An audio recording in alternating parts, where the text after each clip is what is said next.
رات ہی کہیں اس کے سیل ختم ہو گئے تھے۔ سینئر ڈاکٹرز تو میری جان ہی لے لیں گے۔ نوکری کی شروعات میں ہی ساری غلطیاں کیے جا رہی ہوں میں، اللہ کرے بس ڈاکٹر زارون نہ ہوں۔ تیار ہوتے اور ہسپتال جانے کی دوران وہ بس یہی دعائیں مانگتی رہی، مگر اس ایک بھی دعا قبول نہ ہوئی۔ جیسے ہی وہ ہسپتال میں داخل ہوئی، اسے سامنے ہی ڈاکٹر زارون کا چہرہ نظر آیا۔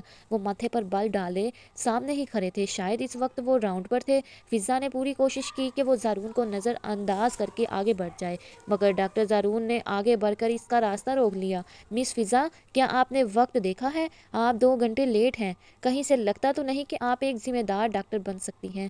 فضا کا تو خون ہی کھول اٹھا۔ ٹھنڈی سانس بھر کر اس نے مڑ کر ڈاکٹر زارون کو دیکھا اور بولی، مانا کہ میں ایک ڈاکٹر ہوں، لیکن اس کے ساتھ میں ایک انسان بھی ہوں، اور انسانوں کے ساتھ حادثات ہوتے رہتے ہیں، بالکل اسی طرح جیسے کل رات میری گھڑی رک گئی اور آج صبح ایک انتہائی سیریل شخص سے میری ملاقات ہو گئی جو اس وقت میرے سامنے کھڑا ہے۔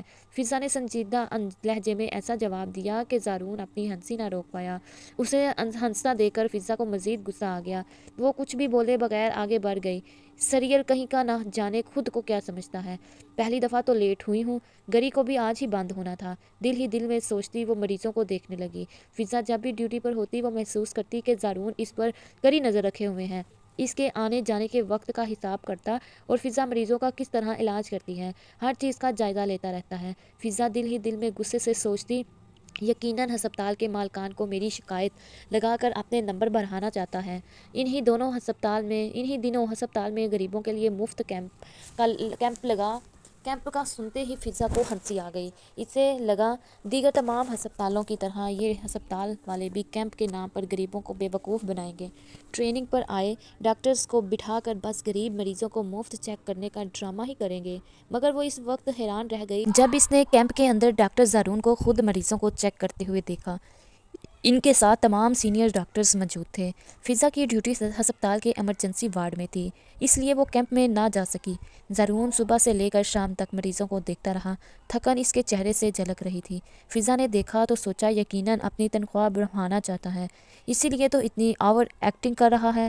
کیمپ کے اختتام پر سارے ڈاکٹرز ہی ڈاکٹر زارون کی تعریف کر رہے تھے کہ انہوں نے کس طرح بغیر تھکے پورا دن ہر طرح کے مریضوں کو وقت دیا تھا۔ زارون ہنس ہنس کر سب سے تعریفیں وصول کر رہا تھا، صرف فضا ہی نہیں جو اسے مکمل نظر انداز کر رہی تھی۔ ڈاکٹر ماریا اس کے پاس آ کر کھڑی ہوئی اور کہنے لگی، یار یہ ڈاکٹر زارون کتنا عظیم انسان ہے، اتنے بڑے ہسپتال کا مالک ہے، لیکن اس کے باوجود ذرا بھی غرور نہیں ہے اس کے اندر۔ ماریا کی بات سن کر فضا بری طرح سے چونکی۔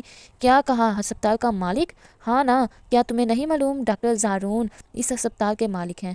پہلے ان کے بابا بھی یہاں ہوا کرتے تھے، لیکن اب ان کی ایج زیادہ ہو گئی ہے، اسی لیے تمام کام ڈاکٹر زارون نے سنبھال لیا ہے۔ ماریا ڈاکٹر زارون کے اور بھی قصیدے پڑھ رہی تھی، مگر فضا تو سن ہو کر رہ گئی۔ اب اسے احساس ہوا کہ ڈاکٹر زارون جو اس کے آنے جانے اور ڈیوٹی کا حساب رکھ رہا تھا، تو وہ اس وجہ سے کیونکہ وہ اپنے ہسپتال کا نام خراب نہیں ہونے دے سکتا تھا، اور اسے فضا کا غیر ذمہ دارانہ رویہ اچھا نہیں لگ رہا تھا۔ فضا تھوڑی شرمندہ سی ہو گئی، لیکن پھر ڈیٹ بن گئی، مجھے کیا مالک ہوتا ہے تو ہوتا رہے۔ اگلے ہی دن کی بات ہے، فضا کینٹین سے کافی لے کر پلٹ رہی تھی کہ اچانک اپنے پیچھے والے شخص سے ٹکرا گئی۔ ساری کافی اس بیچارے پر جا گری۔ اس نے سر اٹھا کر دیکھا تو ٹھنڈی سانس بھر کر رہ گئی۔ وہ ڈاکٹر زارون تھے اور ان کی سفید شرٹ کافی سے داغدار ہو گئی تھی۔ فضا کو پکا یقین تھا کہ اب کے زارون کی اس کی ٹھیک ٹھاک بے عزتی کرنے والا ہے، مگر وہ اس وقت حیران رہ گئی جب اس نے زارون کے ہونٹوں پر مسکراہٹ دیکھی۔ کیا آپ ہمیشہ ہی اتنی جلدی میں رہتی ہیں مس فضا؟ وہ شرارتی انداز میں پوچھ رہا تھا۔ فضا نروس سی ہو گئی۔ آئی ایم سوری، میں نے آپ کو دیکھا ہی نہیں، آپ کی شرٹ خراب ہو گئی، لیکن اب میں اس سلسلے میں کچھ نہیں کر سکتی، کندھے اچکا کر فضا نے کہا تو بے اختیار زارون ہنس دیا۔ کافی کیا چیز ہے، آپ مجھ پر ایٹم بم بھی گرا دیں تب بھی یہ ناچیز آپ کو کچھ نہیں کہے گا۔ سینے پر ہاتھ رکھے آگے مارے کو جھک کر کہتے ہوئے زارون اسے حیران کر گیا۔ حیرت کے فضا کا منہ کھلا کا کھلا رہ گیا، اور جب اسے سمجھ آئی تو وہ ٹسپیٹا گئی۔ زارون گہری نظروں سے اسے دیکھ رہا تھا۔ ویسے کیا میں آپ سے پوچھ سکتا ہوں کہ کارپیٹ تھا؟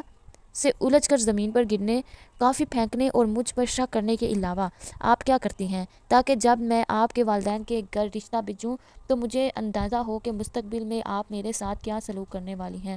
وہ مسکراتا ہوا کہے جا رہا تھا اور فضا ہواؤں میں اڑ رہی تھی۔ اسے یقین نہیں آ رہا تھا کہ اتنا شاندار آدمی اسے پرپوز کر رہا تھا۔ میں ان سب کاموں کے ساتھ ساتھ آپ کا جینا حرام بھی کر سکتی ہوں، اور ہاں، اگلی بار جب آپ کی شرٹ پر کافی گر جائے گی تو آپ کی بیوی ہونے کی حیثیت سے میں اسے واش بھی کر سکتی ہوں، فی الحال اسے آپ خود ہی دھوئیے گا۔ فضا نے مسکراتے ہوئے اسے اس کا جواب دے دیا۔ زارون کے چہرے پر ایک جاندار مسکراہٹ پھیل گئی۔ ایک خوبصورت مستقبل ان دونوں کا انتظار کر رہا تھا۔ دوستو، اگر آپ کو ویڈیو اچھی لگی ہے تو ویڈیو کو لائک لازمی کریے اور چینل کو سبسکرائب بھی لازمی کریے۔ آنے والی نیکسٹ ویڈیو تک اللہ حافظ، اللہ نگہبان۔